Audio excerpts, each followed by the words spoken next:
Philippine flying lemur. Known locally as the kagwang, the Philippine flying lemur has a bit of a misleading name. It is technically not a species of lemur, and it actually can't fly. What's up with that? Well, you'll be relieved to know that this beautiful species can actually glide for distances as far as 100 meters.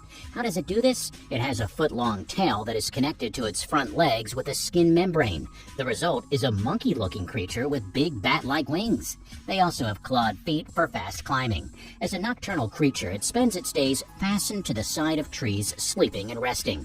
But at night, they glide from tree to tree, eating fruits, insects, young leaves, and flowers. Because fruit is one of the major agricultural products of the Philippines, the locals actually considered this fruit-eating lemur a pest. But that doesn't keep us from considering it a beautiful Philippine species and putting it on our list. Number 9. Philippine Crocodile. Let's get a bit more dangerous, shall we? The Philippine crocodile is a comparatively small species of crocodile native to the Philippine Islands. As a freshwater crocodile, they can be found in lakes, rivers, ponds, and especially marshlands. You can tell a young hatchling by its golden brown scales, but the species' thick scalene armor gets darker and darker the older it gets.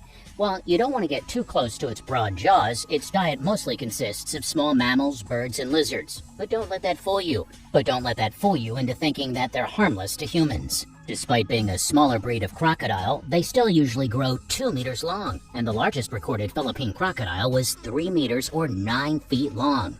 You won't find me getting near the business end of those teeth. Unfortunately, because of this fact, humans have been known to hunt and kill Philippine crocodiles. It doesn't help that their skin and meat can be sold for profit. Currently, the Philippine crocodile is a protected species. Let's hope that their number jumps back up soon. Number 8. Palawan Peacock Pheasant. This bird is drop-dead gorgeous. The Palawan Peacock Pheasant is known to be an elusive species of bird, but if you manage to catch a glimpse, you'll be rewarded with a great view of a beautiful shining coat of rich blue feathers. You'll know it by the distinctive crest atop its head and the male's distinctive tail feathers. Yes, the Palawan Peacock Pheasant is named after the peacock for a reason. While not as extravagant as the peacock male's lavish tail feather display when it fights off predators or tries to woo a mate, the Palawan peacock pheasant is capable of extending its tail feathers in a similar way. The plumage is covered in robin blue spots that resemble eyes and help to scare predators away. They'll also use this extravagant display in their mating rituals. The Palawan peacock pheasant is one of those rare species of animal that is truly monogamous, and both parents typically help to rear newly hatched chicks. Number 7. Tamara. The Tamara is native to Mindoro, one of the largest islands in the Philippines, and so locals generally call it the Mindoro dwarf buffalo, and this name is right on the money. The Tamara looks like, well, a dwarf buffalo. They are small and stocky, a gray-black color with a stout pair of straight backward-pointing horns. Even though they're small for a buffalo, they still weigh a stout 200 to 300 kilos. Do you want to catch a glimpse of wild Tamara eating bamboo shoots and grass in forests and grasslands? Unfortunately, that's getting harder and harder to do. A count in 2016 placed the wild Tamara count at only 430, placing it on the crucially endangered species list. They continue to be hunted by poachers for sport and meat, and human population growth is relentlessly threatening their habitat. Luckily, the most recent count places their numbers at 466 to 494. Let's hope that upward trend continues. Number 6. Dinagat, bushy-tailed cloud rat. You might not think of a species called a cloud rat as an exciting species of wildlife to seek out, but in many ways, the Dinagat, bushy-tailed cloud rat is the holy grail of Philippine wildlife. It is the rarest of 8 species of Philippine cloud rats, all of which are either threatened or endangered. It made its first appearance only in the 1970s and wasn't seen again until 2012. That's 4 decades between sightings. It's no wonder that many conservationists thought the species was extinct. They are a tree-dwelling species of rodent that feeds on leaves, and they can grow up to 2.5 feet long. Because of the uniqueness of this critically endangered species, it is the mascot of the Philippine Biodiversity Conservation Foundation. But studies of the species remain limited due to how difficult they are to find. All I can say is if you're lucky enough to encounter one of these rare creatures during your trips to the Philippines, count yourself lucky. Hey, are you enjoying the video? Then make sure you find and click that like button down below. We're trying to reach 500 likes this time. Can you help us get there? Number 5. Busayan, warty pig. Alright, back to the animals. This is another extremely rare species of animals driven from their homes by deforestation during the 1970s and 80s. Today, only around 300 of them live in captivity. They were named for the quote-unquote warts on their faces, but Mohawk pig might have been just as appropriate for a name. They can be recognized by the distinctive tuft of hair atop their heads, and that has been described as very Mohawk-like. Believe it or not, this floppy mane is grown by males every year to help them attract mates. But you'll also want to keep an eye on the sharp tusks that extend out from their faces. Yes, those can be quite dangerous, but that doesn't mean that their species deserves to be completely eradicated. Despite strict government poaching policies, they continue to be poached for their meat, which is considered a delicacy by some. Thankfully, the species is breeding well in captivity, and efforts have already begun to reintroduce them into the wild. Number 4. Philippine moose deer. What would you get if you took a tiny little field mouse and mixed it with a graceful deer? Why, the Philippine moose deer, of course. Okay, this species isn't actually a moose-deer hybrid, but judging by looks alone, it might as well be.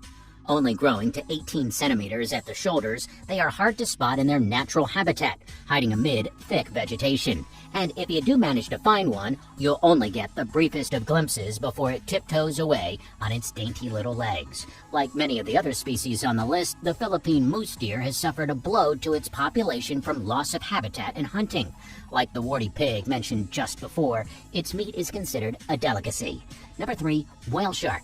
I will admit whale sharks live in far more places than the waters of the Philippines. After all, the ocean is a big place. But since thousands of them migrate to the Philippine Elasmo Branch Mecca from December to May, they deserve a spot on this list. Sometimes reaching lengths of up to 40 feet, whale sharks are the largest species of shark in the world. So large, in fact, that they have often been mistaken for whales. Thus the name. But don't worry, they aren't after humans. They swim around close to the surface to catch tiny food sources in the water like plankton. Do a YouTube search and you'll find plenty of videos of scuba divers safely swimming around massive whale sharks as they meander around them in the deep blue. In the Philippines, the prime time to spot a whale shark is from February to April. And so if you're more of a beach and ocean type of person than a jungle lover, maybe you would enjoy one of several tourist attractions in the Philippines devoted to swimming with whale sharks. Number 2. Philippine tarsier.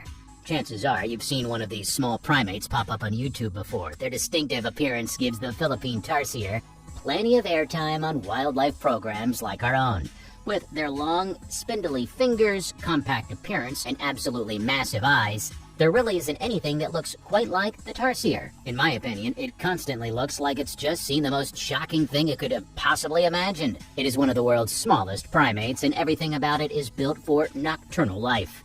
One of the first things that you probably notice about this small creature the first time that you saw it is its massive eyes. Well, these are perfect for seeing at night. Likewise, its large conical ears are very sensitive, capturing and amplifying sounds very effectively so that the tarsier can use its hearing as a tool to navigate dark jungle nights. You might know that tarsiers can be purchased as pets through some exotic vendors, but you might want to think twice before buying one. These animals cope terribly with captivity and often don't survive the ordeal. They are better off left to the wild jungles that they love. Before we reveal our favorite animal native to the Philippines, thank you so much for watching. And while you're thinking about it, why don't you go ahead and share this video with your friends? If you liked it, I'm sure they will too. Number 1. Philippine eagle. Once known as the monkey-eating eagle, the Philippine eagle is a powerful bird. In fact, it is one of the largest and strongest species of eagles on the entire planet. On top of its impressive size, the Philippine eagle has an impressive long-arched beak and distinctively majestic long-crowned feathers. Move aside, bald eagle. Here's a bird that managed to keep its hair, and it looks truly regal. In keeping with its reputation for strength and superiority, the Philippine eagle also eats lemurs, snakes, and bats. But the best thing about the Philippine eagles is its success story. Not too long ago, there were only a few of these birds left. They were on the verge of extinction. But thanks to the Philippine Eagle Center, their numbers have sprung back from the brink and they've been saved from extinction for now.